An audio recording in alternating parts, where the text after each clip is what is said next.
Yesterday, you had Iran's top nuclear scientist assassinated near Tehran. And this is in a small town called Absard, if I'm not mistaken. I reported about this as soon as it was breaking, but it wasn't confirmed 100% yet. Yesterday on Twitter, I posted this, right? So let me just show you his picture down here. Mohsen Fakhrizadeh.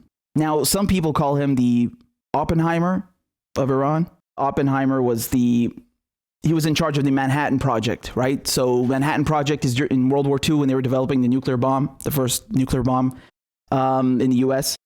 So this guy, I mean, he's a veteran of the Iranian nuclear program. You know, he's a physicist. He's been doing this since the 90s, right? And he's not the first to be killed. We'll get to that in a second. But I mean, he's definitely the most high profile assassination to date, for sure. So there's not many photos of this guy. I think there's like 1, 2, 3 photos, right? Very secretive. You won't find much about him at all. The fact that this guy was assassinated in broad daylight, I mean, this is absolutely astounding.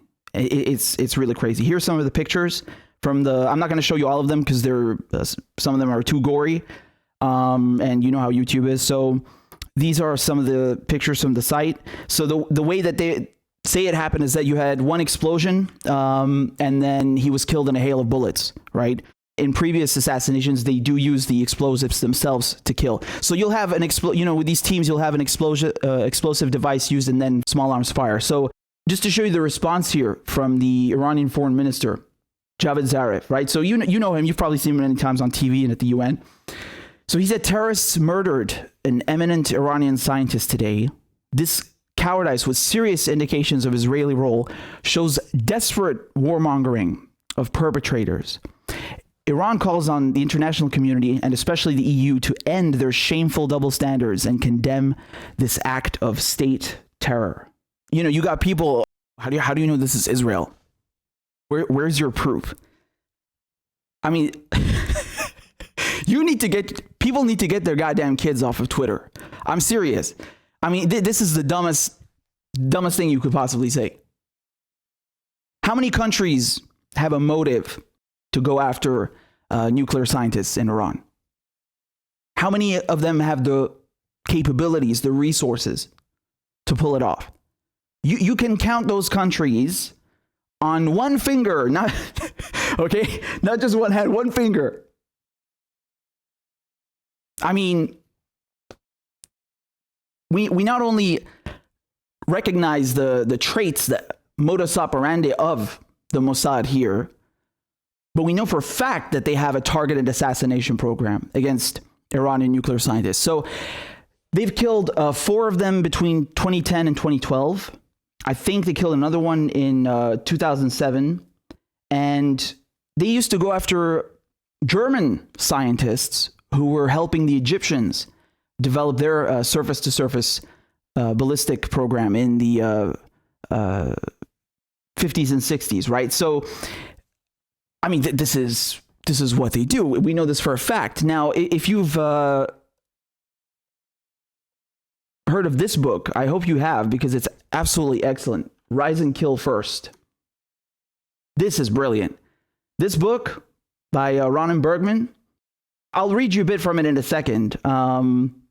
He interviewed the old head of the Mossad, so Dagan, for this book. He interviewed tons of ex-military and ex-intelligence officials from Israel for this book who had firsthand knowledge about these programs. And they talk about the assassinations that took place between 2010 and 2012 and, other ones. So just to read a bit from that here, all right? Dagan remained at the Mossad. The campaign against Iran, multi-pronged and interconnected and complicated, was still in play.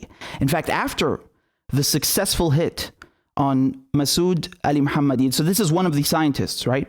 Earlier in January, Dagan asked Netanyahu for approval to intensify the campaign and to continue killing the remaining 13 scientists of the weapon group. So we know for a fact that this is a program that exists, right? And that they were after them.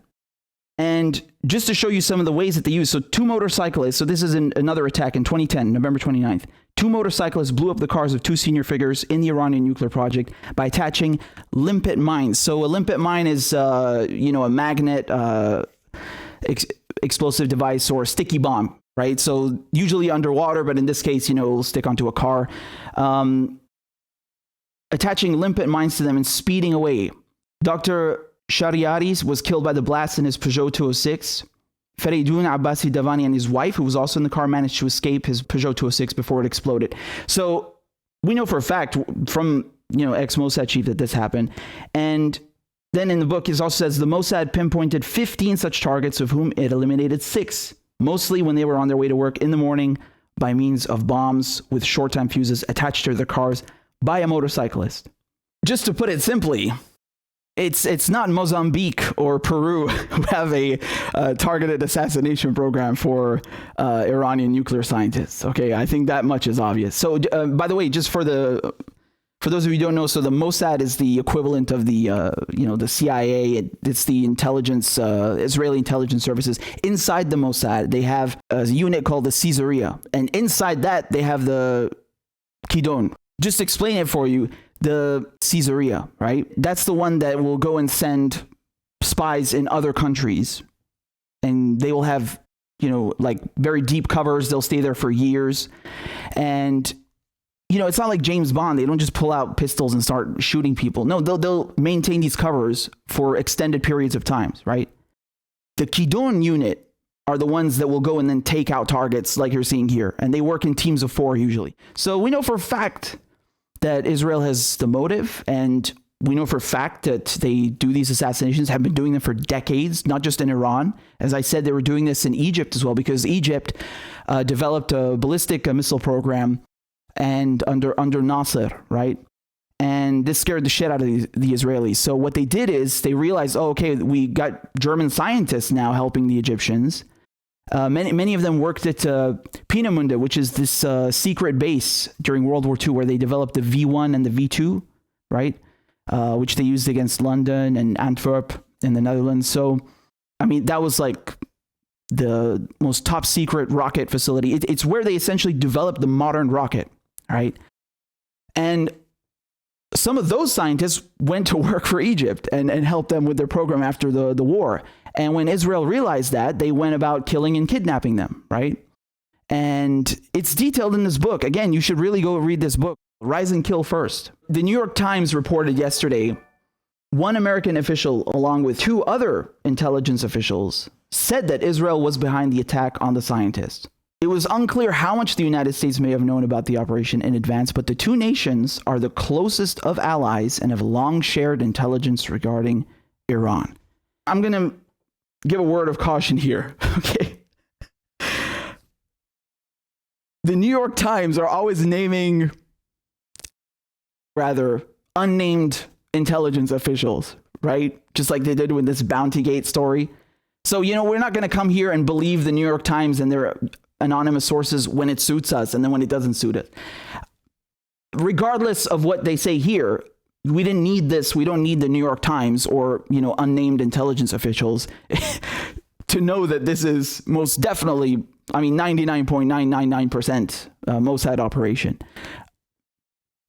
The MO, the target, who else has the capacity and the motive? Moreover, if that wasn't enough for you, in 2018, Israel, they got their hands on a trove of documents about Iran's nuclear program. And Netanyahu, he gave a presentation, right?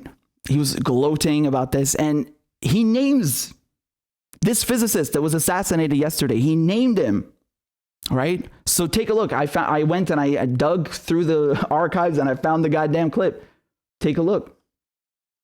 A key part of the plan was to form new organizations to continue the work. This is how Dr. Mohsen Fakhrizadeh, head of Project Ahmad, put it. Remember that name, Fakhrizadeh. So here's his directive. It's right here. They put up his picture here as well. And, there's some people that are saying, this was done because they want to sabotage Biden getting back into the nuclear deal with Iran and, basically destroy any hopes of a diplomatic undertaking rather, when Trump leaves office, right? Okay, maybe. I mean, if you look at the fact that they assassinated General Soleimani in January, which is, I mean, less than a year ago, I mean, you know, this is adding insult to injury at this point. I mean, you know, there are so many things that the U.S. has done that could have started a war, right? And if they okayed this or knew about this or helped in any way, that's just adding to it. But there have been more than enough incidents to cause, to sow distrust and sabotage the deal under the next president. I think that's pretty clear. Nonetheless, you could also consider the fact that this was maybe to provoke Iran into an all-out war, into an all-out conflict. Why do we say that? They had some disagreements in Israel about how to destroy Iran's nuclear program.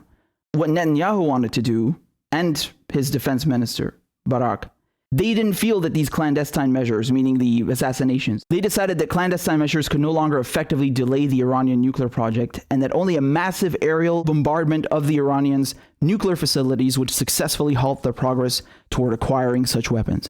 Dagan, so this is again Dagan, he's the head of the Mossad at this time, strongly opposed this idea. Provoking Iran into an all-out war would definitely make it easier for Israel to directly, you know, attack their nuclear sites, which is something that they've done in other countries before. If I recall correctly, in the 80s, I think they bombed Iraq. They claim to have bombed a nuclear reactor in Syria. I don't know how true that is, though. But, you know, generally speaking as well, they would definitely love to use the full force of their military and have the Americans help them out. Yeah, it could be either of those things, right? Also, if you look at the idea that this would sabotage the nuclear deal, I mean, man, all of the violations that Iran has committed, you know, going past the amount that they're allowed to enrich, because it's 3.67%, if I recall correctly.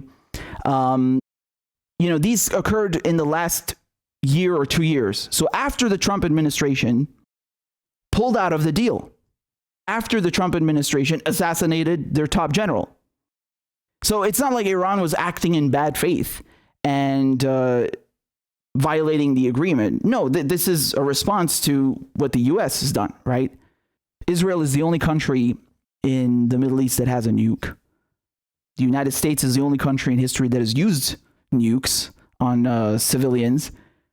I mean, who's the aggressor here? Do these countries that are, you know, assassinating scientists in broad daylight look like the most cool-headed actors? Exactly.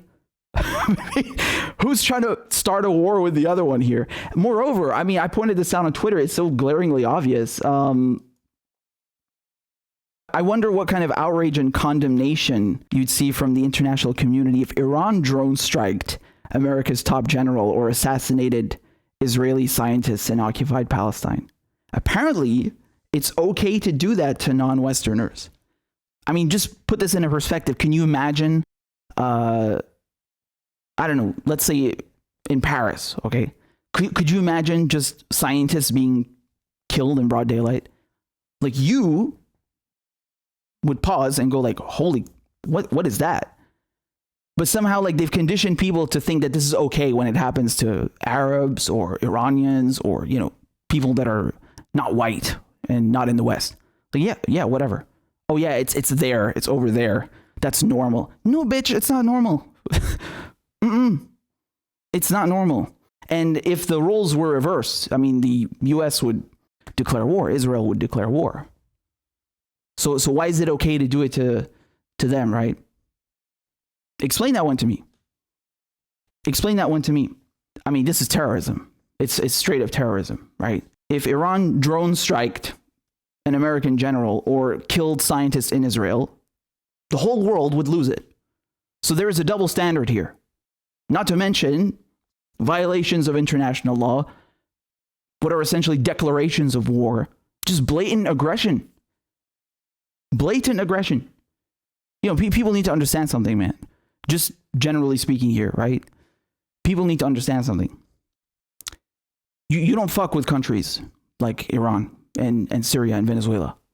Okay? These countries do not bend the knee to imperialism, to terrorism, to fascism. Okay? These countries are thousands of years old, man. You have people living in Damascus 12,000 years ago. So this kind of stuff, these acts of terrorism, this barbarism, only makes the resistance stronger, only strengthens people's resolve. That's all it does. Again, you got to consider the fact that Trump has given many things to Israel during his tenure, right? So he moved the embassy to Jerusalem. He recognized the occupied Syrian Golan Heights as Israeli, even though they're Syrian. So I don't care what you recognize. And then, he also wanted this Kushner plan from his son-in-law to go forward. And then he did the normalization of ties and all of these things. So, he's done a lot for Israel. The Israelis feel emboldened by that, right? They tried to do this Netanyahu annexation plan then in July. They didn't go through with it ultimately. And I think they just settled it for the normalization instead, because even that was too much. And, you could also make the case that they're just trying to, do as much as they can before Trump is out, essentially, right? Yeah, sure. But, you're going to come here and tell me that, Biden is going to keep them in check. No, the fuck he's not. The guy has said, I'm a Zionist. There's no difference here, right? I mean, they're still going to be getting billions of dollars. They're still going to be given unconditional financial, military, logistical support. This is like, once this idea of lesser of two evils, bitch, it's still evil. I mean, the Stuxnet attack happened under Obama and Biden. The assassinations of the other 4 scientists happened. So if you think that Biden is going to come in and he's going to wag his finger at Israel and keep them in check, fuck out of here, man. Stop being delusional. Trump, for example, he went out and bragged, oh yeah, we killed Soleimani. And the Israelis, on the other hand, they usually don't say anything, okay? One exception I do remember, however, is, how they've been bombing Syria like basically every other week? They've done thousands of bombing raids inside of Syria. They've taken advantage of the fact that the country's in chaos, and they just walk in there like it's their backyard and just do whatever. They've admitted to those, but in general with these assassinations, they don't confirm or deny. So I mean, take that how you may, but the MO and everything else pretty clear.